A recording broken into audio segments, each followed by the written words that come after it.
Thanks for watching the Council in Brief. I'm Susan Kennedy. We're here with the latest news of the Montgomery County Council. And we start this time with the first committee discussion on proposed changes to the Montgomery Village Master Plan.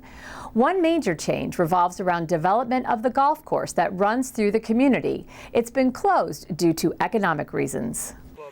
What's at stake is whether hundreds of homes will be built at the site of the former golf course.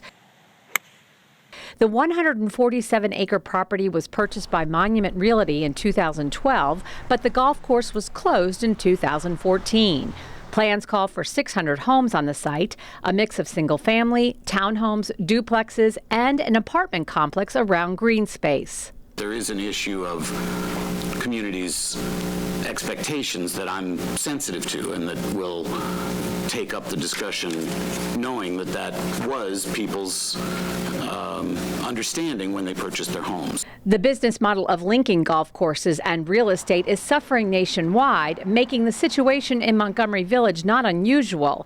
However, officials say they will take steps to make sure the transition in Montgomery Village will benefit the residents there. The real issue is what's the best solution for Montgomery Village, taking that into account. And I think we've come up with a pretty good series of recommendations that really adds to parkland and open space that's available to the public in Montgomery Village. I think this plan represents an opportunity to revitalize Montgomery Village. The task now is to try to make sure that as much of the land as possible is maintained in a condition that it can be used by the public. So we'll allow some limited amount of redevelopment, but much of the land will continue to be accessible to the public. In fact, a lot of it will be under the control of the Parks Department, which in some ways is better than if it were managed as a private golf course for members only. Also at issue in the plan, how to redevelop existing commercial property in Montgomery Village.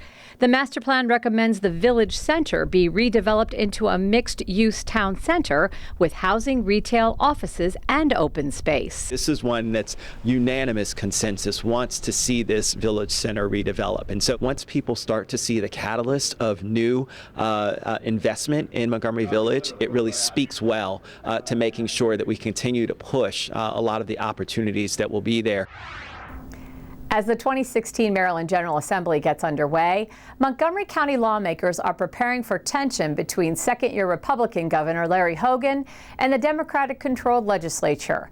Two issues that are sure to be at the top of the agenda for county lawmakers are a bill to eliminate the county's Department of Liquor Control and funding for capital projects for county schools. The governor has promised he will fully fund all mandated spending, but the county delegation says that's not enough. More dollars for capital projects will be on the table when the delegation looks to bring home the bacon for Montgomery. It's our role as a delegation to try to fight for a focus on our needs as well. We have concentrations of poverty in this county, and poverty is a statewide issue, and it needs to be addressed holistically.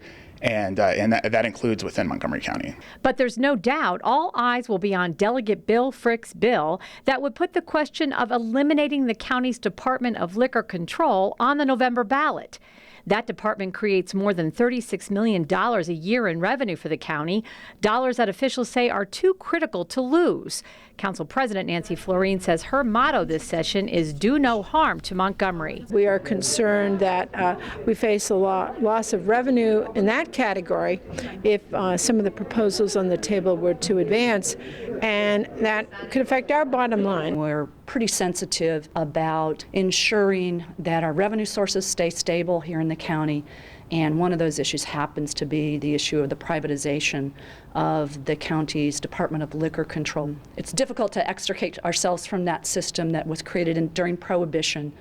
And so, but we do believe that there's going to be a lot of conversation about that. In the end, Delegate Robinson says he can't imagine the delegation would not do what it could to fight the proposal from moving ahead. I'll say for myself, if the county is almost uniformly against a measure, it's going to be pretty unlikely that us as a delegation are going to go against that.